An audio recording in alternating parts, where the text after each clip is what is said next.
L'heure de vérité a sonné. Sénégal Belgique match la boo xam ne ñaari équipe yi soit dañuy confirmer par rapport ak li ñu defoon ci dernière journée phase de poule bi wala rek ñu claquer la porte parce que kuñ dóor da ngay toog. Pour plus de détails plus de décryptage def nañ ci benn vidéo très détaillé boo xam ne jege na 20 minutes ma nga ñu dugal kër gu mag décidément nee naa la foofu la coupe du monde bi di neexee lien bi mi ngi ci bio bi lien vidéo bi aussi mi ngi ci story bi dañ ciy cliquer rek mu yóbbu la ci chaîne bi nga dem seetaan et bul fàtte abonné aimer partager. Ndax suñuy 90 minutes contre Norvège lañ war a répéter wala première mi-temps contre France couplé à deuxième mi-temps contre Irak lañ war a répéter réponse bi moom c'est vite fait bien sûr deuxième option bi lañ war a jël parce que boobu ci lañ gis Sénégal gën a am maîtrise ci li muy football contre France première mi-temps bi maîtrise défensif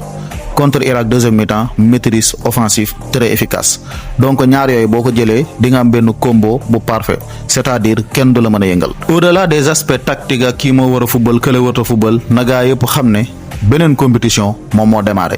muy joueurs yi nekk ci terrain bi di entraîneur bi di staff bi ñu àndal médical beeg technique beeg tout le monde. maanaam kuñ dóor da ngay toog te boo xasee ba toog ci tournoi bii ñeenti at ci kanam nga koy fubalaat ñun sénégalais yi nag xawma yéen joueurs yi ci lu ngeen ne mais ñun yëg leen ne bugguñoo toog léegi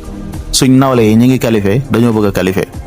et je veux rien savoir. Belgique bi ñuy dajeel ay joueurs yu baax la yor mais nekkatul Belgique de 2018 nga xam ne boobu ni mu nekkee woon première classement FIFA noonu la nekkee woon favori ci mondial bi après France ndax ko gagné ko waaye nag am na ay individualité yoo xam ne dañoo extraordinaire comme ki ngay gis nii di Kevin De Bruyne moytul ma Diom ak Romelu Lukaku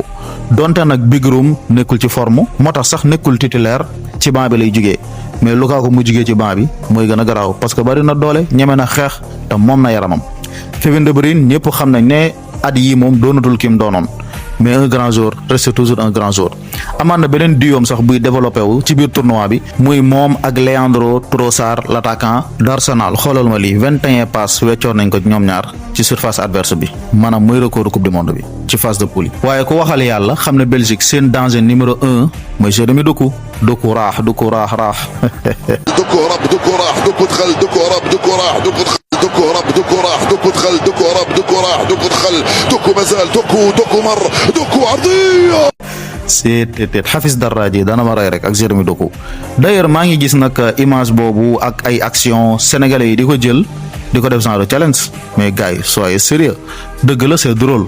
mais pourquoi lii du ngeen nangu di ko def seen club yi ban supporter Manchester City moo fi war a daje ak Manchester United di jël benn Bruno Fernandes vidéo am naan tay ma dee fu ma Bruno jàppee fu ma jëm yeneen nation yi du ma leen gis ñuy def lii bu leen nangu seen club yi di leen gënal seen équipe nationale parce que lii sérieusement benn supporter Real du war a am Barça di jël ay vidéo Lamine Yamal di ko teg naan tey ñu dee day jël ay joueurs Real teg leen pour wane ne maa fi ne nañ def loolu pour équipe nationale parce que TikTok moom TikTok la rek te sax ñun est-ce que loolu jig nañu defoon nañ ko ci Mbappé rey ñu def ko ci Alan rey ñu bu leen ko def ci Doku waaye booy jàpp leen ci beneen individualité bu fort bi tamit kenn du ko fàtte Thibaut Courtois waxuma sax bokk ci les meilleurs gardiens du monde actuellement mais de l'histoire même parce que li mu jot a def depuis mu nekk Real Madrid ak léegi daf ñuy fàttali les très grands gardiens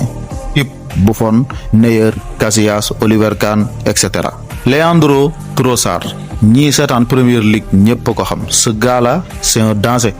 la dernière fois moom moo doublé sax pour la Belgique ci seen victoire bi ñu am contre Nouvelle-Zélande ailier la boo xam ne di fi nekk di def ay dribble fii gauche droite mais trop efficace day dugal foofu la wuutee sax ak Jérémy Doku moom moo tax ñoom ñaar waruñu bokk nu ñu leen di marqué Leandro Trossard ku mën a marqué nga koy booleel il faut tamit mu am ko jàppale idem pour Jérémy Doku mais kooku ku mën a dàqanteeg moom mën a jaayanteeg moom doole nga koy indil je ne sais pas nag ndax doole ji moom Sénégal am na ko mel ne moom parce que Doku moom mbaam dëgg la mais ci côté latéral gauche bi nga xam ne peut-être Trossard fa lay taxaw je préfère Ismaël Jakobs. Pourquoi parce que ñun vu que suñu charnière centrale bi dafa am problème surtout bu fekkee Koulibaly li may dégg ci moom après danaa ci ñëw dëgg la maanaam nar naa football mais su boobaa Ismaël Jakobs mooy gën nga xam ne boo nekkee en phase offensif da nga mën a bàyyi ñetti défenseur sa ginnaaw buñ la contrer du am problème mais mënoo yor ñaari axe yoo xam ne kenn ki moom day handicapé ki ci des boo ko defee mennum ñaxate képp mooy bëgg a football axe bëgg a football lépp et après tu te permets ngay teg benn latéral bu offensif gauche bi di yéeg droite bi di yéeg ma buñ la contrer foo jëm xanaa gisuñu bii bi ñu Haaland dugaloon contre Norvège deuxième bii Norvège bi ak aussi bii Bradley Barcola bi noonu rek la demee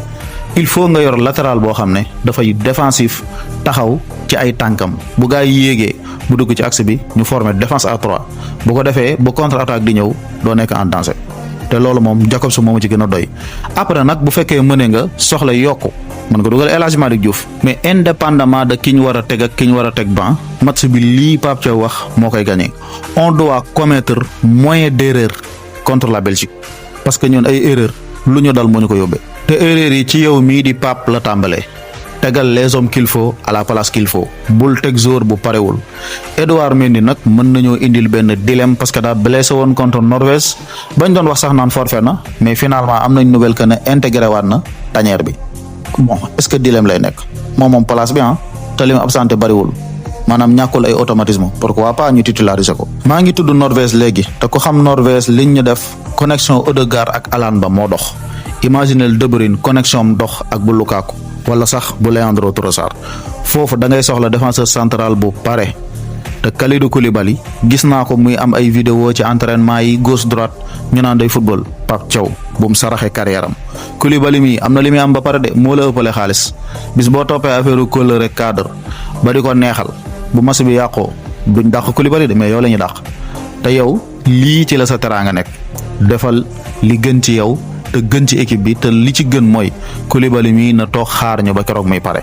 d'ailleurs moom ñàkk a pareem gii mu indi ci coupe du monde bi du ci mondial bi la ko dabee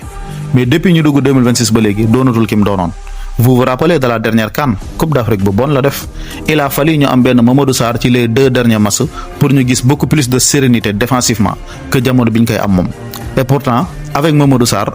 boobu daje nañ fekk Égypte daje fekk Maroc ñu yor ay armes offensives yu extraordinaire te mënuñoo sax gis camp Sénégal yi parce que ni ñu ko cadré woon moo baax mais surtout c'était l'homme qu'il faut à la place qu'il faut. depuis ay weer a ngi nii dafa am benn guerre bu ñu entamé juridiquement suñ diggante ak waa Maroc pays bi nga xam ne ñun ak ñoom ñoo nekkoon les meilleurs amis ci Afrique mais bon seetaane dugg na ci ndax football malheureusement